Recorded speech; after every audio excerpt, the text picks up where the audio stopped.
નમસ્કાર વિદ્યાર્થી મિત્રો, વર્લ્ડ ઇનબોક્સ એકેડેમીના આ યુટ્યુબ પ્લેટફોર્મ પર આપ સર્વનું હાર્દિક સ્વાગત છે. આપ સૌ જાણો છો તેમ જીપીએસસી 1-2 ની આજે પરીક્ષા હતી અને પેપર આપ બધાએ કદાચ જોયું જ હશે. અચૂકથી એટલું કહી શકાય, પ્રમાણમાં હું મારા સબ્જેક્ટની વાત કરું, મેથ્સ અને રિઝનિંગની, તો પ્રમાણમાં ઘણું સરળ હતું. ડેફિનેટલી એક બે પ્રશ્નમાં નાના મોટી ભૂલો છે, પણ એને કદાચ ઇગ્નોર કરીએ તો બાકીના પ્રશ્નો પ્રમાણમાં સરળ હતા, કે જે ખરેખર તો જીપીએસસી 1-2 લેવલ ના થોડે ઘણે અંશે કહી શકાય. ઠીક છે, તો પ્રમાણમાં સરળ પેપર હતું. તો આજે આપણે આ પ્રશ્નોનું સોલ્યુશન ટૂંકમાં સમજવાના છીએ, કારણ કે સોલ્યુશનમાં તો ઘણો બધો સમય બગડે, પણ એને છતાંય આપણે એવી રીતે સમજીશું કે આપણને થોડી ઘણો જવાબનો અંદાજ આવી જાય. બરાબર છે કે આપણે એ જ રીતે આના આન્સર ટીક કરીશું. અને હા, નિશ્ચિતપણે સૌથી ઝડપી સોલ્યુશન આપવાનો અમે ભરપૂર પ્રયત્ન વર્લ્ડ ઇનબોક્સ એકેડમીએ કરેલો છે. તો સૌથી પહેલો સવાલ તમારી અહીંયા સ્ક્રીન ઉપર દેખાઈ રહ્યો છે. એમ અને એસ નાટ્યશાસ્ત્ર અને કમ્પ્યુટર સાયન્સના નિષ્ણાત છે. તો હું અહીંયા એક્સપ્લેન કરું છું કે ભાઈ એમ અને એસ આ બંને વ્યક્તિ, એમાં લખ્યું છે કે ભાઈ નાટ્યશાસ્ત્ર અને કમ્પ્યુટર સાયન્સ, હું ટૂંકમાં લખું છું નાસા. નાસા એટલે પેલું અમેરિકા વાળું નહીં, બરાબર, નાટ્યશાસ્ત્ર. અને કમ્પ્યુટર સાયન્સ એટલે કે સીએસ, બરાબર, આમાં પણ આવશે. અને નાટ્યશાસ્ત્ર અને કમ્પ્યુટર સાયન્સ આમાં પણ આવશે. આગળ વાંચો, ઝેડ અને એમ કમ્પ્યુટર સાયન્સ, એમ તો અહીંયા લખેલો જ છે, કમ્પ્યુટર સાયન્સ અને ભૌતિક વિજ્ઞાનમાં નિષ્ણાત છે. તો હવે મારે આગળ બોલવાની ખરેખર જરૂરત જ નથી, અને પ્રશ્નનો જવાબ તો આવી જ ગયો છે કે ભૌતિક વિજ્ઞાન, નાટ્યશાસ્ત્ર અને કમ્પ્યુટર સાયન્સ ત્રણેયમાં કોણ નિષ્ણાત છે? તો ઓફકોર્સ એમ છે, એનો રાઈટ આન્સર થાય. અહીંયા ચોખવટ કરી દઉં, આમાં જે ટીક કરેલા જવાબો હશે એ બધા સાચા હોય એવું જરૂરી નથી. આપણે સાચા જવાબો વેરીફાઈ કરીશું, કારણ કે કોઈ સ્ટુડન્ટના પેપરમાંથી લીધેલું હોય એટલે કદાચ બની શકે કે એમાં અમુક જવાબો ખોટા હોઈ શકે. આપણે આપણા જવાબો ઉપર ફોકસ રાખવાનું છે, તો આપણો રાઈટ આન્સર થશે. તો આઈ થિંક ઇઝી વન, સરળ ક્વેશ્ચન હતો. 52 નંબરનો સવાલ છે, જેમાં આપણને એવું કહેવામાં આવેલું છે કે આરનો જન્મદિવસ 16 જાન્યુઆરી 1991 ના દિવસે બુધવારે થયો હતો. તો હવે પછી આવનારા કયા વર્ષની અંદર એ પોતાનો જન્મદિવસ ફરીથી બુધવારે ઉજવશે? તો ઓફકોર્સ આ રિપીટેશન ઓફ કેલેન્ડરનો સવાલ છે. કેલેન્ડરનું પુનરાવર્તન, જે આપ બધા સારી રીતે જાણો છો કે લીપ યર +1 છે એ હંમેશા 6 વર્ષ પછી રિપીટ થાય. લીપ યર +2 છે એ 11 વર્ષ પછી રિપીટ થાય. લીપ યર +3 છે એ 11 વર્ષ પછી રિપીટ થાય. અને લીપ વર્ષ હોય તો એ 28 વર્ષ પછી રિપીટ થાય. તો ઓફકોર્સ 1991 પહેલાનું જે લીપ યર હશે 1988 હશે. તો એના કરતા કેટલા વધારે છે? 3 વધારે. 3 વધારે એટલે લીપ યર +3, એટલે કે મારે આની અંદર પૂરેપૂરા 11 પ્લસ કરવાના થાય, એટલે મારો જવાબ આવશે 2002, જે આપણો રાઈટ આન્સર થશે. તો 2002 સી ઓપ્શન આનો રાઈટ આન્સર થશે. રિપીટેશન ઓફ કેલેન્ડરનો આસાન સવાલ કહી શકાય. અને નવા પ્રશ્નમાં જઈએ. નેક્સ્ટ ક્વેશ્ચન છે, ફરી પાછો કેલેન્ડરનો જ સવાલ, રિપીટલી, કે કોઈ પણ તારીખે કયો વાર હોય. આ મેથડ આપણે કોડથી આપણે સોલ્વ કરતા હોઈએ છીએ, જેમાં મહિનાનો કોડ, સદીનો કોડ અને વારના કોડને આધારે આપણે આન્સર લઈ આવતા હોઈએ છીએ. તો એને જેવો જ સવાલ છે, એને લગતો જ સવાલ છે કે મે 1993, તારીખ નથી આપેલી, એના વિશે એવું કહ્યું છે કે કઈ તારીખોમાં રવિવાર આવ્યો હશે. પ્રશ્નને થોડો ટ્વિસ્ટ કર્યો છે, એટલે આપણે ખાલી એટલું સમજવાનું રહે કે આપણે પહેલી તારીખનો વાર શોધી લઈએ. પહેલી તારીખ 1 મે 1993 કયો વાર હતો એ જોઈ લઈએ, એટલે આપણને આઈડિયા આવી જાય. પહેલા તારીખ લેવાની છે પહેલી. 5મા મહિનાનો કોડ જે 2 થાય, 1440 ને આધારે 1900 નો કોડ ઓફકોર્સ 0 થાય સદીના કોડમાં. 93 એમનેમ રે, અને લીપ યર આનો 4 વડે ભાગાકાર કરો, 23 ચોક 92 થાય, ને આના ભાગ્યા 7 કરવાના હોય. તો અહીંયા 13 સત્તા 91 એટલે 2 વધશે, અહીંયા 7 3 21 એટલે 2 વધશે. તો 2 ને 2 4 ને 2 6 ને 1 7, બધા જતા રહ્યા એટલે 0 શેષ વધી, અને 0 શેષનો અર્થ થાય મિત્રો શનિવાર. એનો મતલબ સ્પષ્ટ છે કે પહેલી તારીખે શનિવાર હતો, 1 મે શનિવાર હતો. તો આપણને પૂછ્યું છે કયા વાર વિશે? રવિવાર વિશે. તો હવે આઈ થિંક સો બધાને ખબર પડે, પહેલી તારીખે શનિવાર હોય તો ઓફકોર્સ બીજી તારીખે રવિવાર હોય. તો 2 તારીખ મને અહીંયા દેખાય છે, એટલે ઓપ્શન બી છે એ મારો રાઈટ આન્સર થશે. બીજી તારીખે, 9મી તારીખે, 16મી તારીખે, 23મી તારીખે અને 30મી તારીખે 7 દિવસે વાર રિપીટ થાય. આ તમામ તારીખોમાં ડેફિનેટલી રવિવાર હોવો જોઈએ. That's it. આ એનો આસાન જવાબ થઈ ગયો. નવો પ્રશ્ન જોઈએ, જેમાં આપણને કહ્યું છે કે ભાઈ એક 15 સેન્ટીમીટરનો રંગીન સમઘન 3 સેન્ટીમીટરના નાના સમઘનોમાં કાપવામાં આવે છે. આમ તો આની રીત લાંબી છે, પણ ટૂંકમાં ખાલી સમજાવ્યું દઉં, જો ધ્યાનથી સમજજો કે કોઈ સમઘન છે અને શોર્ટમાં સમજીએ. આવું કોઈ સમઘન છે અને એની જે બાજુઓ છે એને કઈ રીતે કન્વર્ટ કરી છે, 3-3 સેન્ટીમીટરમાં. 15 ટોટલ માપ છે આનું, અને 3-3 સેન્ટીમીટરમાં કન્વર્ટ કરવા હોય ને તો ઓફકોર્સ આ સીધી સાદી વાત જ છે કે અહીંયા એને કન્વર્ટ આ રીતે કરી શકાય. આના ટોટલ તમે 5 ભાગ પાડી શકો. બરાબર. સેમ વસ્તુ અહીંયા ઊભા પણ 5 ભાગ પડશે. આ 1, આ 2, આ 3, આ 4 અને 5. આવું દરેક બાજુમાં થાય. હવે એને પ્રશ્ન એવો પૂછ્યો છે કે એક જ સપાટી રંગીન હોય. કદાચ આ ટોપિક તો બહુ ડીપમાં ભણવો પડે, પણ પ્રેક્ટિકલી સમજવાનો પ્રયત્ન કરો ને તો આ બાજુ જે હોય ને કોર્નર ઉપરની બાજુ એની ત્રણેય સાઈડ રંગેલી હોય, બધી બાજુ એવું થાય.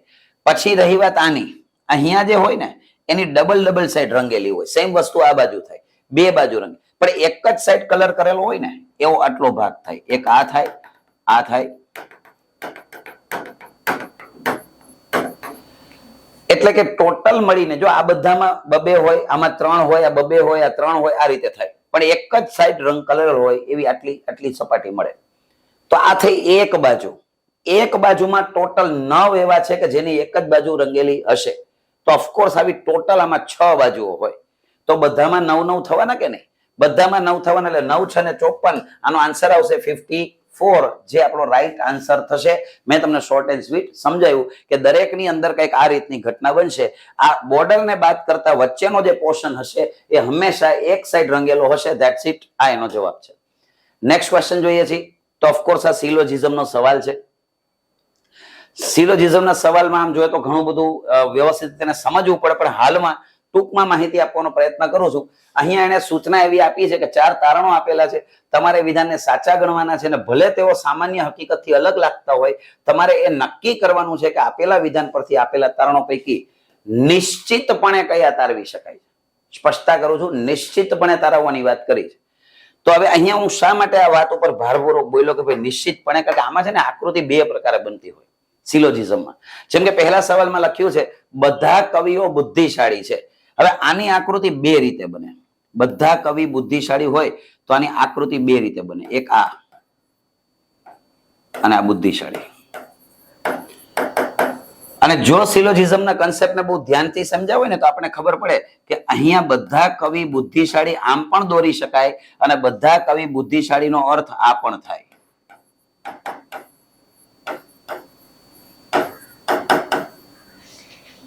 બધાનો અર્થ આ પણ થાય કે બંને સમાન હોય. એ જ રીતે આગળ જુઓ, બધા ગાયકો બુદ્ધિશાળી છે. ગાયકો પણ બુદ્ધિશાળી છે, પણ ગાયક અને કવિ વિશે કોઈ વર્ણન નથી કર્યું, એટલે ગાયક અહીંયા હશે. પણ ભૂલાય નહીં, જો બધા ગાયકો બુદ્ધિશાળી હોય તો અહીંયા આ પણ પોસિબલ છે, શક્ય છે, ડેફિનેટલી શક્ય છે. હવે એના તારણો પર ફોકસ કરો. બધા ગાયકો કવિ છે તો બધા ગાયક કવિ છે? Of course not. આ આકૃતિ મુજબ તો નથી, પણ આ આકૃતિ મુજબ પાછું થાય છે, પણ એ શ્યોર નથી. આપણને નિશ્ચિતપણે પૂછ્યું છે, ચોખવટ કરી છે કે નિશ્ચિતપણે તારવી શકાય. આ આપણે એક અનુમાન કરીએ છીએ કે આવું પોસિબલ છે, પણ નિશ્ચિતપણે વાત કરીએ તો બધા ગાયક કવિ આ આકૃતિ પ્રમાણે ન થાય. એટલે સ્પષ્ટ છે, મારે એને રોંગ ગણવું પડે. કેટલાક બુદ્ધિશાળી લોકો ગાયક નથી, તો કેટલાક બુદ્ધિશાળી લોકો ગાયક ઓફકોર્સ હોય જ ને ભાઈ. બુદ્ધિશાળીનો થોડોક ભાગ તો એવો છે કે જે ગાયક છે, એટલે સ્પષ્ટ છે કે બધા કેટલાક બુદ્ધિશાળી લોકો ગાયકો નથી. એ વિધાન આમ જોઈએ તો કેટલાક બુદ્ધિશાળી લોકો ગાયક નથી, એ સાચું પડે ને ભાઈ. આ બુદ્ધિશાળીનો પણ કેટલોક ભાગ એવો છે કે જે ગાયક છે બધા. બરાબર. તો અહીંયા પ્રશ્ન હું પૂછ્યો છે કેટલાક બુદ્ધિશાળી લોકો ગાયક નથી, તો આ વિધાન સાચું પડે, કારણ કે કેટલાક બુદ્ધિશાળી લોકો ગાયક નથી થતા, તો આ વિધાન સાચું છે. પણ અહીંયા જો જોઈએ તો અહીંયા આ દ્રષ્ટિકોણથી પણ સાચું જ પડે ને. કેટલાક બુદ્ધિશાળી લોકો ગાયક છે તો અહીંયા છે જ, ડેફિનેટલી છે. તો એનો મતલબ એવો થયો કે માત્ર 2 છે ને એ અનુસરે છે, પહેલું અનુસરતું નથી. બધા ગાયકો કવિઓ છે એ નથી અનુસરતું. અહીંયા જવાબ આવશે ઓપ્શન બી. ફક્ત તારણ 2 અનુસરે છે. કેટલાક બુદ્ધિશાળી લોકો ગાયકો નથી, કારણ કે ગાયકો સિવાયના પણ બુદ્ધિશાળી લોકો છે કે જે ગાયક નથી અને અન્ય કોઈ વર્ગ સાથે સંકળાયેલા છે. તો ફક્ત તારણ 2 છે એને અનુસરે છે. નેક્સ્ટ ક્વેશ્ચન તરફ આગળ વધીએ. નવા પ્રશ્નમાં પણ એ જ કહ્યું છે કે ભાઈ બધી પેન પેન્સિલ છે. ફરી કહું છું, 2 આકૃતિ પોસિબલ થાય. બધી પેન પેન્સિલ છે, તો આની અંદર પણ મારે કંઈક આ જ રીતે દોરવાનું થાય. બધી જ પેન પેન્સિલ છે એટલે પેન્સિલમાં સમાયેલી છે શું તો કે પેન. પણ ભૂલાય નહીં આની આ આકૃતિ પણ પોસિબલ છે કારણ કે બધી પેન પેન્સિલ નો આ પણ અર્થ થાય. આગળ વાંચો. એક પણ પેન્સિલ વાનર નથી. એક પણ પેન્સિલ વાનર નથી એટલે સ્પષ્ટ છે કે આપણે વાનર છે એ પેન્સિલની બહાર લખવું પડશે એટલે અહીંયા મારે લખવાનું થાય. તો હવે શું આના વિશે કોઈ સંબંધ આપેલો છે પેન અને વાનર? ઓફકોર્સ નોટ, નથી ભાઈ. અને અહીંયા પણ કદાચ દોરવાનું થાય તો વાનર બહાર જ આવશે. બરાબર. તો હવે એના તારણ ઉપર ફોકસ કરીએ. કોઈ પણ પેન વાનર નથી, કોઈ પણ પેન વાનર નથી તો એ વિધાન અહીંયા પણ સાચું થાય, અહીંયા પણ સાચું થાય. કોઈ પણ પેન વાનર નથી એટલે પેલું વિધાન તો અચૂકથી સાચું જ છે. કેટલીક પેન વાનર છે, કેટલીક પેન વાનર છે તો એ વિધાન ખોટું છે. કેટલીક પેન આમાં વાનર નથી થતી, આમાં પણ કેટલીક પેન વાનર નથી થતી. બરાબર. તો સ્પષ્ટ છે આ બીજું વિધાન ખોટું થશે.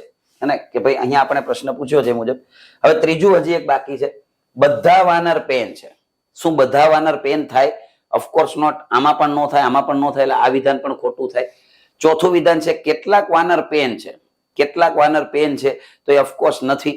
બરાબર ને. કેટલાક વાનર છે એ પેન છે તો એ વિધાન ખોટું છે કારણ કે કોઈ પણ વાનર અને પેનમાં કઈ સામ્યતા નથી તો એ સ્પષ્ટપણે ખોટું છે. પહેલું હતું કોઈ પણ પેન વાનર નથી તો એ વિધાન સાચું છે. કેટલાક વાનર પેન છે, કેટલાક વાનર પેન નથી, આ બેમાં કાંઈ સરખું નથી, સમાન નથી. તો સ્પષ્ટ છે કે મારે અહીંયા માત્ર પહેલું વિધાન છે એને સાચું ગણવું પડે. બરાબર. ફક્ત એક છે એ જ અનુસરે છે એટલે ફક્ત તારણ એક અનુસરે છે આ મારો જવાબ થશે. કોઈ પણ આકૃતિને આધારે જુઓ બંનેમાં આ જ કોમન બને. બરાબર છે. તો આરામથી આવડે એવું સિલોજિઝમ હતું જે આપણને ક્લિયર થઈ ગયું. નેક્સ્ટ સવાલ જોઈએ. બધી બકરીઓ વાઘ છે. બધી જ બકરીઓ વાઘ છે એટલે મારે દોરવાનું શું થાય ભાઈ? બકરીઓ છે એ શેની અંદર છે? વાઘની અંદર. પણ આ જ આકૃતિને હું આમ પણ દોરીશ અહીંયા બાજુમાં. આગળ જોઈએ. બધા જ વાઘ સિંહ છે. બધા જ વાઘ છે એ પાછા શેમાં આવી જાય છે? સિંહમાં. તો સિંહ આમાં જ આવશે ને ભાઈ. સેમ વસ્તુ અહીંયા થશે. બધા જ વાઘ સિંહ છે એટલે અહીંયા પણ સિંહ આવશે. બરાબર. હવે એના તારણ ઉપર ફોકસ કરીએ. બધા વાઘ બકરીઓ છે. શું બધા જ વાઘ બકરીઓમાં આવે છે? તો એનો જવાબ ના જ આવે.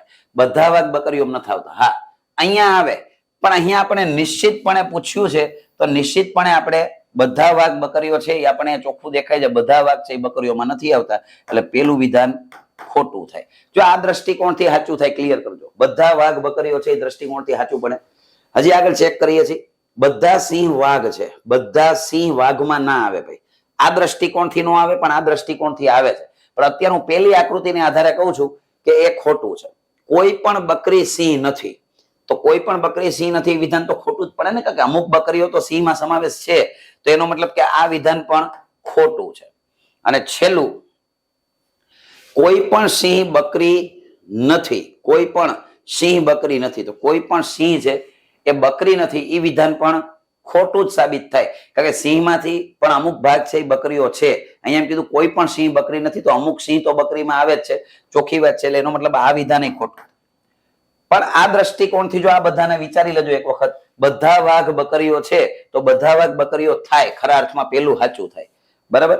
પહેલું સાચું થાય. બધા સિંહ વાઘ છે તો બધા સિંહ વાઘ છે એ પણ સાચું થાય. પણ આપણને નિશ્ચિતપણે પૂછ્યું છે ને આમ પણ મને ઓપ્શનમાં 1 અને 2 મને ક્યાંય દેખાતા નથી સાથે. 1 અને 2 બંને સાથે નથી દેખાતા તો મારે અત્યારે તો આને આધારે જ પહેલી આકૃતિને આધારે ટીક કરવાનું થાય. ઓપ્શન ડી છે એ મારો રાઈટ આન્સર થાય. નિશ્ચિતપણે પૂછ્યું છે આ ખાલી શક્યતા એક વિચારી છે. નિશ્ચિત તો આ જ થશે એટલે નિશ્ચિતપણે સ્પષ્ટ છે ઓપ્શન ડી છે એ આપણો રાઈટ આન્સર થશે. ત્યાર પછીનો સવાલ છે ભાઈ કે ગુણોત્તર અને પ્રમાણને લગતો. x જેમ y બરાબર 3/4 તો x² y + xy² જેમ x³ + y³ આવું કંઈક આપણને પૂછેલું છે. તો બહુ સીધી ને સિમ્પલ વાત છે ભાઈ કે અહીંયા કઈ લાંબી બુદ્ધિ જ નથી વાપરવાની. આ જે છે એમાંથી xy ને કોમન કાઢો એટલે અહીંયા આવે x + y અને નીચે આના અવયવ પાડો x³ + y³ ના.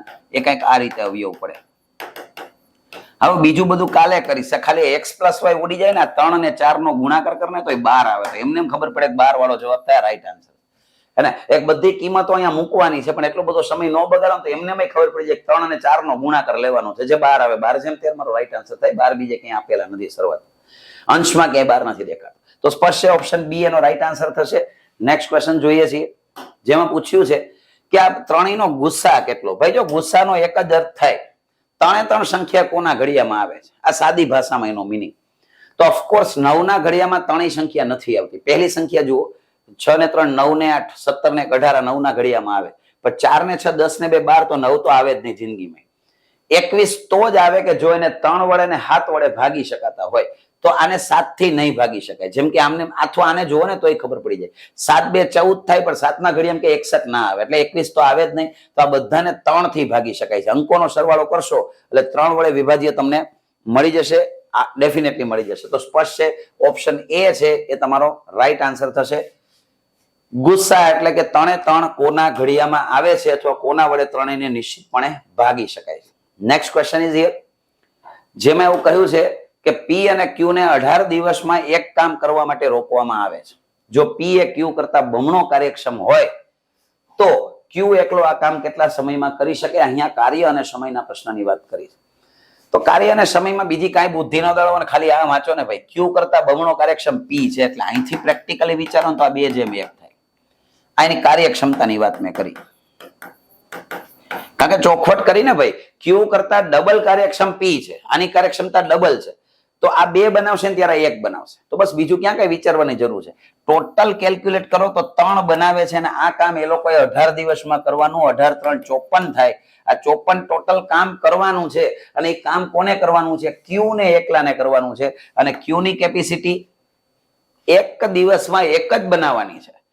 તો 54 બનાવતા ક્યુ ને 54 દિવસ જ થાય. કોઈ મગજમારી વગરનો દાખલો છે, કઈ કરવાની જરૂર નથી, એમને જ જવાબ આવે. 54 દિવસ આપણો જવાબ છે. That's it. આશા રાખું છું ખ્યાલ આવી ગયો હશે કે આ કાર્યક્ષમતા કહી છે, ત્યાંથી જ ખબર પડી જાય ક્યુ કરતા બમણો કાર્યક્ષમ પી, એટલે આ જયારે 2 બનાવશે ત્યારે 1 બનાવશે. આ 2 ટોટલ ભેગા થઈને 3 બનાવે, 18 દિવસ સુધી કામ કરે, ટોટલ 54 બને. આ 54 બનાવવાના છે ક્યુ ને, ક્યુ ની કેપેસિટી 1 ની છે, તો 54 બનાવતા 54 દિવસ થાય. That's it. આ એનો જવાબ છે. 61 નંબરનો સવાલ છે, જેમાં આપણે કહ્યું છે કે રેલવે ટ્રેક પાસે ઉભેલ વ્યક્તિ એક ટ્રેનને 80 સેકન્ડમાં પસાર કરતી જુએ છે. હમણાં તાજેતરમાં જે આપણે લાઈવ લેક્ચર્સ છે એની અંદર આ જ રીતનો બેઠો સવાલ મેં કરાવેલો છે કે જ્યારે વ્યક્તિ ટ્રેનને 80 સેકન્ડમાં પસાર કરતી જુએ તો 80 સેકન્ડ ટ્રેનની પોતાની છે. ટ્રેનની પોતાની 80 સેકન્ડ છે. ટ્રેન ખુદ એની ટ્રેનની લંબાઈને કાપવામાં 80 સેકન્ડ લે. અને અહીંયા હું લખ્યું છે 180 મીટર લાંબા પુલને પસાર કરવામાં એને 200 સેકન્ડ લાગે છે. તો દિમાગ લગાવજો, ટ્રેન જ્યારે પ્લેટફોર્મને પસાર કરશે 200 સેકન્ડમાં, તો એમાં 80 સેકન્ડ તો એની ખુદની હશે. એટલે ખરેખર એને પ્લેટફોર્મના એક છેડેથી બીજા છેડે પહોંચવામાં 120 સેકન્ડ લાગી હોય. 120 સેકન્ડ લાગી હોય તો એને આધારે તમને ટ્રેનની ઝડપ મળી જશે કે જ્યારે એને 180 મીટરનું અંતર કાપ્યું એક છેડેથી બીજા છેડે પહોંચી, ત્યારે એને 120 સેકન્ડ લાગી છે. આનું સાદુરૂપ આપશો એટલે 3/2 આવશે. 3/2 જે ટ્રેનની ઝડપ મળશે, એટલે કે 1.5 માં 1.5 કે દેખાતા નથી, નન ઓફ ધીસ અમારો જવાબ થશે. આ મારો આન્સર થશે. That's it. અમે ટૂંકી અને સરળ ભાષામાં તમને સમજાવ્યું. નેક્સ્ટ ક્વેશ્ચન જોઈએ છીએ. નવા પ્રશ્નમાં કહ્યું છે કે 1550 નો 1 ભાગ 5% દરે, બાકીનો ભાગ 8% સાદા વ્યાજે ધીરવામાં આવે છે. 3 વર્ષ પછી કુલ વ્યાજ 300 રૂપિયા મળે છે. તો 5% અને 8% દરે ધીરેલ નાણાંનો ગુણોત્તર કેટલો થશે? ડેફિનેટલી સાદા વ્યાજનો દાખલો, પણ અહીંયા કન્સેપ્ટ લગાડવાનો થાય મિશ્રણનો કન્સેપ્ટ, જે હું ટૂંકમાં તમને સમજાવી દઉં છું. જરા ધ્યાનથી સમજી લો. સૌથી પહેલા અહીંયા તમારે એટલું ખાસ તો કરવાનું થાય કે 5% જો 1 વર્ષના હોય તો મને અહીંયા 3 વર્ષની વાત એને કરી છે, તો હું અચૂકથી 15 એમ લખી શકું. અહીંયા 15%. એ જ રીતે 1 વર્ષના 8 હોય તો અહીંયા 24% લખી શકું. અને આ જે લખ્યા ને 300, એ 3 વર્ષનું ટોટલ વ્યાજ મળેલું છે. તો એ 3 વર્ષના ટોટલ વ્યાજને અગર તમે પર્સન્ટેજમાં કન્વર્ટ કરશો ને, કઈ રીતે? તો કે આ રીતે કઈક 1550 એ 100%, તો ટોટલ 300 રૂપિયા વ્યાજ કેટલા? આનું સાદુરૂપ તમે મેળવશો એટલે તમને 600/31 જેવો કઈક જવાબ મળશે. 600/31. અને પછી એનું મિશ્રણની રીતે તમે સાદુરૂપ આપશો એટલે તમને તમારો જવાબ મળી જશે. અહીંયા 16 આવતા હશે, અને અહીંયા 15 આવતા હશે. એટલે ખરેખર અહીંયા સાદુરૂપને અંતે 144 ના છેદમાં 31 આવે છે અને અહીંયા 135 ના છેદમાં 31 આવે છે. આ બંનેના મારે 9 થી કટ કરું એટલે મને જવાબ મળી જાય. 31 તો આમે ઉડી જવાના, અને 9 થી કટ કરશો તો 16 નવા 144 થાય અને 15 નવા 135 થાય. 16:15 આ મારો જવાબ થયો. બરાબર, ટૂંકમાં મેં વિગત સમજાવી છે. આ રીતે સોલ્યુશન કરશો એટલે તમને તમારો જવાબ મળી જશે. મારો પ્રયત્ન એવો જ છે કે નોટ ઓનલી આન્સર્સ, હું તમને થોડુંક ટૂંકમાં સોલ્યુશન પણ આપી દઉં, જેથી તમે ખુદ પણ તમે સમજી શકશો, તમને ખ્યાલ આવી જશે કે કઈ રીતે આનો જવાબ આવેલો છે. નેક્સ્ટ ક્વેશ્ચન જોઈએ. ક્વેશ્ચન નંબર 63, જેમાં આપણને કહ્યું છે કે આ રીતનો. હવે આ સવાલની અંદર મને થોડી ગડમથલ લાગે છે, કારણ કે અહીંયા જે આપેલું છે 3√5 અને 12√5, એટલે ખરેખર કેલ્ક્યુલેશન કરો તો આ સીધે સીધા 15√5 થાય, 17.88. અને પછી અહીંયા આપેલું છે ને એનું કોઈ કાળે વર્ગમૂળ નીકળતું નથી, √80 અને √65 નું. તો આ સવાલને લઈને થોડી ગડમથલ છે. કદાચ કંઈક પ્રિન્ટિંગ મિસ્ટેક હોઈ શકે, ટાઈપિંગ મિસ્ટેક એક બે જગ્યાએ છે, તો આ પ્રશ્ન કદાચ રદ થઈ શકે. આઈ એમ નોટ શ્યોર. મારી ધારણા પ્રમાણે આ પ્રશ્ન કદાચ ખોટો છે, છતાંય કંઈ તમને ધ્યાનમાં આવે તો અચૂકથી કમેન્ટ કરજો. વધીએ છીએ આગળ નેક્સ્ટ ક્વેશ્ચન તરફ. 64 નંબરનો સવાલ છે કે ભાઈ 1 થી 70 વચ્ચેની તમામ એકમના સ્થાને 1 અથવા 9 હોય એવી સંખ્યાઓની ટકાવારી કેટલી હશે? હવે એકમને જો અહીંયા વચ્ચે લખ્યું છે, પેલા આ ધ્યાન રાખજો, વચ્ચે લખેલું છે, તો આપણે વચ્ચેની સંખ્યાઓની વાત કરવાની છે ભાઈ. તો સીધી વાત છે કે 1 થી 70 વચ્ચે એવી સંખ્યા કે જેના એકમના સ્થાનમાં 1 અથવા 9 હોય એવી તમે એમને કેલ્ક્યુલેટ કરો ને તો ખબર પડે કે 1 થી 70 ની વચ્ચે એકડો નથી લેવાનો. એટલે પેલી સંખ્યા 9 આવે, પછી આવે 11, 1 અથવા 9 વાળી, પછી આવે 19, પછી આવે 21, પછી આવે 29, પછી આવે 31, પછી આવે 39, ત્યારબાદ 41, 49, 51, 59, 61 અને 69. આટલી સંખ્યા છે કે જેમાં 1 અથવા 9 હશે. આ બધામાં એકડો નવડો આપણને દેખાઈ રહ્યો, સ્પષ્ટ છે. એકમના સ્થાનમાં કયું છે, તેની પર્સન્ટેજ આપણને પૂછેલા છે. તો ટોટલ સંખ્યા કેટલી છે? 68 છે. ધ્યાન રાખજો, 70 ભૂલથી ન લખતા. વચ્ચેની કહી છે ને 68 સંખ્યા છે, જે 100% છે. તો આનું ગણતરી કરીએ તો 3 ને 3 6 ને 3 9 ને 3 12 ને 15 સંખ્યા છે. તો કોઈ રીતે આમાં ક્યાંય આગળ કઈ સાદુરૂપ ના આપો ને તોય ખબર પડે કે આનો જવાબ પોઈન્ટમાં જ આવશે. કારણ કે આ 17 વડે વિભાજ્ય છે ને, અમે 17 વડે વિભાજ્ય કઈ દેખાતું જ નથી. તો આમાં કોઈ પોઈન્ટમાં નથી. નન ઓફ ધીસ અમારો જવાબ હોવો જોઈએ. ઉપરોક્ત પૈકી કોઈ પણ નહીં. આ એનો પરફેક્ટ આન્સર થશે. કારણ કે એકમના સ્થાનમાં 1 અથવા 9 હોય એવી સંખ્યાઓની ટકાવારી આપણને પૂછી છે. ટોટલ સંખ્યા 68 છે. યાદ રાખજો, 70 ગણીને કરો તો તમે અહીંયા રોંગ પડો, કારણ કે તમારે તો પછી 1 ને ગણવો પડે. તો 1 ને ગણવો પડે તો 16 સંખ્યા થઈ જાય. પણ એ રીતે નથી કહ્યું, એને જે વચ્ચે કહ્યું છે એ પ્રમાણે. ક્વેશ્ચન નંબર 65, જેમાં લખ્યું છે હાલમાં m અને n ની ઉંમરનો ગુણોત્તર 4:3 છે. 6 વર્ષ પછી m ની ઉંમર 26 વર્ષ થશે, તો m ની હાલની ઉંમર કેટલી હશે? વાહિયાત સવાલ, બહુ આસાન સવાલ. હવે અહીંયા તમને ગુણોત્તર આપ્યો છે, ક્યારનો? હાલનો ગુણોત્તર આપ્યો છે. m/n = 4:3 બરાબર છે, હાલનો ગુણોત્તર. હવે એને શું પૂછ્યું છે કે m ની ઉંમર 26 ક્યારે હતી? 6 વર્ષ પછી હશે. તો હાલમાં m ની ઉંમર કેટલી હોય? 6 વર્ષ પછી જો 26 નો હોય તો હાલમાં m 20 વર્ષનો હોય. કોમન સેન્સ ની વાત છે. તો બસ અહીંથી તાળો મેળવી લો.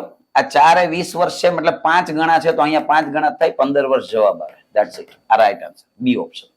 તો કોઈ મગજમારી વગરનો દાખલો હતો, આસાનીથી થાય એવો જવાબ છે, આસાનીથી આવડે. નેક્સ્ટ ક્વેશ્ચન ઇઝ હિયર, જેમાં તમને સંભાવનાનો પ્રશ્ન પૂછેલો છે કે એક બાસ્કેટની અંદર 4 લાલ, 5 વાદળી અને 3 લીલી લખોટીઓ છે. જો 3 લખોટી યથેચ્છ રીતે પસંદ કરવામાં આવે તો બધી લીલી અથવા બધી લાલ હોય એની સંભાવના કેટલી? બધી લીલી અથવા બધી લાલ. પસંદ કેટલી કરેલી છે ભાઈ? 3 પસંદ કરેલી છે. તો સ્પષ્ટ છે કે અહીંયા જો કાયદેસર સંભાવનાની રીત કરવા જઈએ તો રીત કઈક આ રીતે થાય કે બધી કેવા રંગની કહી છે? લીલી રંગની. એટલે લીલા રંગની કેટલી છે? ટોટલ 3 છે, એટલે 3C3. અથવાનો અર્થ પ્લસ થાય, અને બધી લાલ તો લાલ છે, 4C3 આવે. અને નીચે ભૂલાઈની ટોટલ ગણવાના થાય, 4 ને 5 9 ને 3 12, 12C3. આનું પ્રોપર સાદુરૂપ આપો ને એટલે ઉપર તો ખબર પડે કે આ 1 થાય અને આ 4 થાય, એટલે ઉપર તો 5 જ આવશે. નીચે 12C3 એટલે કે 12 ગુણ્યા 11 ગુણ્યા 10, આ રીતે તમે સાદુરૂપ આપો એટલે ટોટલ તમને આશરે 220 જેવા મળે છે. 220 મળશે. 12 ગુણ્યા 11 ગુણ્યા 10 છેદમાં 3 ગુણ્યા 2 કરશો એટલે 220 થશે. અને આના છેદ ઉડાડશો એટલે 1/44. ઓપ્શન સી છે એ તમારો રાઈટ આન્સર થશે. અમે ટૂંકી સમજૂતી પણ તમને આપી દીધી. ઠીક છે, નેક્સ્ટ ક્વેશ્ચન તરફ આગળ વધીએ છીએ. નવો પ્રશ્ન છે 67 નંબરનો, જેમાં કહ્યું છે વર્તુળનો પરિઘ એટલે કે 2πr અને એની ચોરસની પરિમિતિ એટલે કે 4l. આ બેનો ગુણોત્તર 11/3 છે. આને આધારે મને r/l નો રેશિયો મળી જશે. r/l નો રેશિયો કઈ રીતે? તો કે 2 ગુણ્યા 22 છેદમાં 4 ગુણ્યા 7 અહીંયા r ના છેદમાં l બરાબર 11/3. પછી આનું સાદુરૂપ આપશો એટલે તમને ઈઝીલી આનો આન્સર મળી જશે.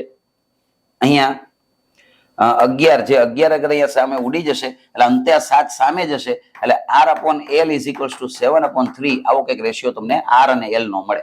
હવે એને તમને શું પૂછેલું છે કે વર્તુળના ક્ષેત્રફળ ને ચોરસના ક્ષેત્રફળનો ગુણોત્તર. વર્તુળનું ક્ષેત્રફળ થાય πr², ચોરસનું ક્ષેત્રફળ થાય l².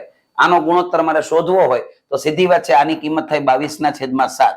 r² એટલે કે આનો બેનો વર્ગ કરો એટલે 49/9 આવે, જેનો છેદ ઉડાડો 7 7 49, 154/9 આવે. આ 154/9 ક્યાંય ઓપ્શન નથી દેખાતા. નન ઓફ ધીસ અમારો જવાબ થાય. આન્સર આવે 154/9. પણ હાલમાં આમાં ક્યાંય છે નહીં એટલે ઉપરોક્ત પૈકી એક પણ નહીં. આપણો જવાબ થશે. નેક્સ્ટ ક્વેશ્ચન જોઈએ. પ્રથમ 5 સતત પ્રાકૃતિક સંખ્યાના વર્ગની સરેરાશ. બહુ મસ્ત દાખલો, માખણ જેવો દાખલો હતો. અને એમને એમ કરે તે ખબર પડી જાય કે કોઈ સામાન્ય વ્યક્તિ કરે તો ખબર પડે કે પ્રથમ સતત 5 પ્રાકૃતિક સંખ્યાનો વર્ગ. ફોર્મ્યુલાથી એ થાય 5 પ્રાકૃતિક સંખ્યાના વર્ગનો સરવાળો આ રીતે થાય કે સૌથી પહેલા મારે લેવાના થાય 5 અને 5 પછી આવે 6 અને આ બેનો ગુણાકાર 11 અને આને ભાગવાના હોય 6 વડે એટલે સ્પષ્ટ છે આનો સરવાળો આવશે 55. કોઈને આમ ન ફાવે તો 5 ક્રમિક સંખ્યાના વર્ગનો સરવાળો કરી લે. 1 + 4 + 9 + 16 + 25 તો પણ થશે. કારણ કે સીધી વાત છે, આ 10 થયા, અહીંયા આ 45 થશે. 20 ને 25 45, 45 ને 55 અને 5 વડે ભાગો એટલે 11 જવાબ આવે. એને માખણ જેવો દાખલો હતો, આસાનીથી થાય એવો. ક્લાસ 3 લેવલનો દાખલો કદાચ કહેવાય તો કઈ ખોટું નથી. બરાબર, નેક્સ્ટ ક્વેશ્ચન જોઈએ. 2 સિક્કા ઉછાળવામાં આવે તો 2 કાંટા આવે એની સંભાવના. હવે ભાઈ 2 સિક્કા ઉછાળો તો શું આવે કે જાદુ તો ન થાય એમાં. કાં તો HH આવે, કાં HT આવે, કાં TH આવે અને TT આવે. બરાબર, પછી આ જાદુગર જેવું નહીં વિચારવાનું. 4 જ સંભાવના પોસિબલ છે. અહીંયા કઈ 5મી સંભાવના જ ન આવે. એમ નહીં કહેવાનું કે હજી 5મું પરિણામ આવે, સિક્કો ખોવાઈ ગયો તો ઘરે જતો રહેવું આમ ન આવે. 2 સિક્કા ઉછાળો તો 2 કાંટા આવે તો 2 કાંટા એક જ વાર આવે. તેનો આન્સર ઇઝ 1/4. 1/4 મને દેખાતા નથી. આ ડી ઓપ્શન જવાબ છે. પતી ગયો, આસાન સવાલ. નેક્સ્ટ સવાલ જોઈએ છીએ આપણે. ત્રિકોણની બાજુઓનો ગુણોત્તર 10/24/26 છે અને તેની પરિમિતિ 300 છે. આસાન દાખલો છે ભાઈ. બાજુઓનું માપ આપેલું છે તો પરિમિતિ આખા ગામને ખબર છે, બધી બાજુનો સરવાળો થાય. આ બધાનો સરવાળો કરો ને, આ બધાનો સરવાળો તો 26 ને 24 50 ને 10 60x થાય. 60x બરાબર 300 થાય. આના ઉપરથી મને x ની વેલ્યુ 5 મળશે. x ની વેલ્યુ મળી ગઈ એટલે હવે ત્રણેય બાજુના માપે મળી જશે. ત્રણેય બાજુના માપ મળી જશે. અને આને ધ્યાનથી જુઓ ને તો આ ત્રિપુટી છે, આ પાયથાગોરસની ત્રિપુટી છે. આ બધાના માપ જો તમે એમને વિચારો ને તો આ 50 થશે. અહીંયા 24 × 5 એટલે 120 થશે અને 26 × 5 એટલે 130 થશે. સીધા શબ્દમાં કહું તો એક પ્રકારની ત્રિપુટી છે. જો આ બધાનો તમે ભાગાકાર કરશો એટલે તમને એક ત્રિપુટીનું રેશિયો મળશે. તમને એક ત્રિપુટી તમને મળી જશે અને એને આધારે આપણે જેને કહેવાય ને કે ભાઈ 1/2 × પાયો × વેધ. હા, હેરોલ્ડની ફોર્મ્યુલાથી થઈ શકે, હું એક્સેપ્ટ કરું છું. પણ 1/2 × પાયો × વેધ થી કરશો તો પણ તમને મળી જશે. કારણ કે આ 130 છે. 12 5 13 ની ત્રિપુટી તો તમે જાણો જ છો. આ 12 છે, આ 5 છે ને આ 13 છે.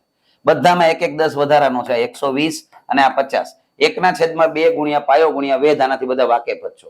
તો 1/2 પાયો છે 50 અને વેધ છે 120. તો અહીંયા 25 25 × 12 કરો એટલે 300 આવે. એટલે જવાબ મારો 3000 આવે. 3000 મને ક્યાંય ઓપ્શન નથી દેખાતા. ડી ઓપ્શન જવાબ છે. હેરોનની ફોર્મ્યુલા છે વર્ગમૂળમાં s s - a s - b s - c થી પણ તમે કરી શકો છો. પણ એમને એમ થઈ જાય છે કારણ કે કાટકોણ ત્રિકોણના માપ છે. 12 5 13 ની ત્રિપુટી તમે જાણતા હોય તો તમારું કામ આસાનીથી થઈ જાય. નેક્સ્ટ ક્વેશ્ચન તરફ આગળ વધીએ છીએ. એમાં કહ્યું છે કે ભાઈ એક ગોલકની વક્ર સપાટીનો વિસ્તાર, ગોલકની વક્ર સપાટી એટલે 4πr² થાય ભાઈ. બરાબર. એ કહ્યું છે કે એક અર્ધગોલકની વક્ર સપાટીના વિસ્તાર જેટલો છે એટલે આના જેટલો છે. તો સવાલ પૂછ્યો છે તો તે અર્ધગોલક અને ગોલકની ત્રિજ્યાઓનો ગુણોત્તર કેટલો. હવે આમને સાદુરૂપ આપો તો ખબર પડે એવું છે કે ભાઈ આમાં જેટલા ઉડતા એટલે ઉડાડી દો. જો પાઈ સૌથી પહેલા ઉડી જશે, અહીંયા 2 2 4 ઉડી જશે. એટલે ફાઇનલી આપણને જો પાછો એ ધ્યાન રાખજો ગુણોત્તર પેલા કોનો પૂછ્યો, પેલા અર્ધગોલકનો પૂછ્યો છે. એટલે આપણે r ના છેદમાં r પૂછેલું છે એટલે અહીંયા આમ આવશે r² ના છેદમાં r² બરાબર 2 ના છેદમાં 1. જેમાં મારે વર્ગમૂળ કાઢવાનું થાય એટલે √2:1 √2 જેમ 1 આ મારો જવાબ થશે. કારણ કે આનું વર્ગમૂળ કાઢશો એટલે r જેમ r બરાબર √2 જેમ 1 આ આપણો જવાબ થશે. આ અર્ધગોલકની ત્રિજ્યા છે. ઠીક છે, જોઈએ છીએ નેક્સ્ટ ક્વેશ્ચન, જેમાં બ્લડ રિલેશનનો સવાલ છે. આસાન સવાલ, કોઈ મગજમારી નહીં, આરામથી આવડે એવો છે કે ભાઈ એક ફોટોગ્રાફ તરફ જોઈને એક સ્ત્રીએ એસ ને કહ્યું, આ કોઈ સ્ત્રી બોલે છે કે હું આ સ્ત્રીની એકમાત્ર પુત્રી છું. કોઈ એક મહિલા છે એની એકમાત્ર પુત્રી કોણ છે? જે મહિલા વાત કરી રહી છે, આ મહિલા માની લો કે એ છે, આ કોઈની પુત્રી છે, આની બરાબર કોઈ મહિલાની પુત્રી છે. કહ્યું છે ને કે હું આ સ્ત્રીની એકમાત્ર પુત્રી છું અને તેણીનો પુત્ર એટલે આમનો પુત્ર એ તારા મામા છે. આનો પુત્ર છે એ જે તે વ્યક્તિના મામા છે. તો એ કોના મામા હોય? આના દીકરાના, બીજા કોના મામા હોય? હે ને? તો સીધી વાત છે કે અહીંયા કોઈ જે એસ છે ને એ અહીંયા આવી છે, એ તારા મામા છે. બરાબર, ઓકે. આગળ જોઈ લો. તો તે સ્ત્રી એસ ના પિતા સાથે, એસ ના પિતાજી એટલે આના હસબન્ડ, બરાબર, આની વિશે પૂછ્યું. આ બે વચ્ચે કયો સંબંધ છે? તો એક જ દેખાય છે એમાં, પત્ની. ધેટ્સ ઇટ, વાત પતી ગઈ. પત્ની જવાબ આવશે. આસાન સવાલ, હસબન્ડ વાઇફ છે, સ્પષ્ટ દેખાય. નેક્સ્ટ જોઈએ 73. એમાં કહ્યું છે આપણને કે પી ના પુત્ર ક્યુ ના આર સાથે લગ્ન થયા છે. પી નો પુત્ર ક્યુ, આ પી, એનો પુત્ર ક્યુ, આના લગ્ન થયા છે આર સાથે. આગળ કહ્યું છે આરની બહેન, આ જે છે આરની બહેન, એના લગ્ન, એની બહેન એસ છે, એના લગ્ન ક્યુ ના ભાઈ સાથે. આનો કોઈ ભાઈ છે, બરાબર, આનો કોઈ ભાઈ છે, ટી એનું નામ આપેલું છે. આની સાથે લગ્ન થયેલા છે કોના? આરની બહેન એસ ના. તો પ્રશ્ન પૂછ્યો છે એસ એ પી સાથે કયા સંબંધથી જોડાયેલી છે? એસ છે એ પી સાથે કયા સંબંધ? એટલે ટૂંકમાં પી છે એસ ને હું કહીને બોલાવશે. તો પી છે એસ ને હું કહીને પુત્ર વધુ કહીને બોલાવે. વાર્તા પૂરી થઈ. કાંઈ કાઢ લેવાનું નથી. આસાન સવાલ છે ભાઈ, બરાબર. બધાને ખબર પડે છે કે અહીંયા 2 ભાઈઓ છે અને અહીંયા 2 બહેનો છે જેમના લગ્ન આ બંને સાથે થયા છે. એટલે ટૂંકમાં એ 2 બહેનો થાય ને દેરાણી જેઠાણી થાય, એની ઈચ્છાની વાત છે. એમાં હું તું કઈ ન કરીએ કે. ચાલો નેક્સ્ટ ક્વેશ્ચન તરફ જોઈએ. 74. એક શંકુની ઊંચાઈ 12 સેન્ટીમીટર, પાયાની ત્રિજ્યા 3.5 સેન્ટીમીટર, શંકુનું ઘનફળ શોધો. ભાઈ જો ઘનફળનું સૂત્ર આખા ગામને ખબર છે ભાઈ, 1/3 πr²h. અત્યારે હું કિંમત મૂકવાની બધામાં ટાઈમ નથી બગાડતો, પણ આનો જવાબ તમે આસાનીથી લઈ આવી શકશો કે આ બંનેનું સાદુરૂપ તમે આપશો એટલે તમને એનો જવાબ આરામથી મળી જશે. કિંમત જ ખાલી મારે મૂકવાની છે માત્ર.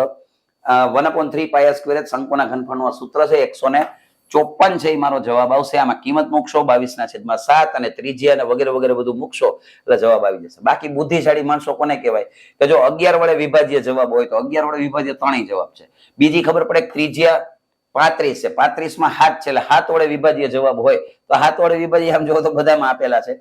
સાથે સાથે બસ એવી રીતે લોજિક તમે લગાવી શકો. 3 વડે વિભાજ્યનું લોજિક આમાં લાગે છે, કારણ કે ઊંચાઈ આપી છે 12 એટલે 3 વડે વિભાજ્ય, તો 3 વડે વિભાજ્ય મને આ નથી દેખાતા, આ નથી દેખાતા. 5 ને 4 9 ને 1 10 નહીં, 3 વડે વિભાજ્ય નહીં, કાકા ઉડી જતા હશે. એચ છે, આ સોરી 3 થી અહીંયા ઉડી જાય છે એટલે એ દ્રષ્ટિકોણથી નહીં થાય. કાયદેસર સૂત્રમાં કિંમત મૂકશો એટલે 154 તમને જવાબ મળી જશે. ટૂંકમાં ડાયરેક્ટ આન્સર લઈ આવો થોડોક મુશ્કેલ હતો. 11 વડે વિભાજ્ય વાળી કે એવી કોઈ અહીંયા ચાવી ડાયરેક્ટ નથી લાગતી. 7 વડે બધાને ભાગી શકાય છે, નહીતર પણ એક લોજિક લાગી જાય. ચલો નેક્સ્ટ જોઈએ. જેને 3 વડે ભાગવાથી 2 શેષ વધે તેવી તમામ 3 અંકની સંખ્યાઓનો સરવાળો કેટલો? તો પ્રશ્નમાં શું પૂછ્યું છે ધ્યાનથી વાંચો. 3 વડે ભાગવાથી શેષ 2 વધે એવી કેટલા અંકોની? 3 અંકોની. હું તમને સીધી વાત સમજાવું કે 102 એવી પહેલી વહેલી સંખ્યા છે 3 આંકડાની કે જેને 3 થી નિશેષ ભાગી શકાય. 102 ને 3 થી ભાગી શકાય તો એને પ્રશ્ન શું કીધો છે? 3 વડે ભાગવાથી શેષ 2 વધવી જોઈએ, નિશેષ ભાગાકાર ના થવો જોઈએ. એટલે 102 નહીં ચાલે, કારણ કે 102 ને તો ભાગી શકાય છે. તો અહીંયા મારે સંખ્યા કઈ લેવાની થાય? 104. હું આનો 3 વડે ભાગાકાર કરીશ એટલે નિશ્ચિતપણે શેષ 2 વધશે. 3 વડે ભાગાકાર કરીશ એટલે નિશ્ચિતપણે શેષ 2 વધશે.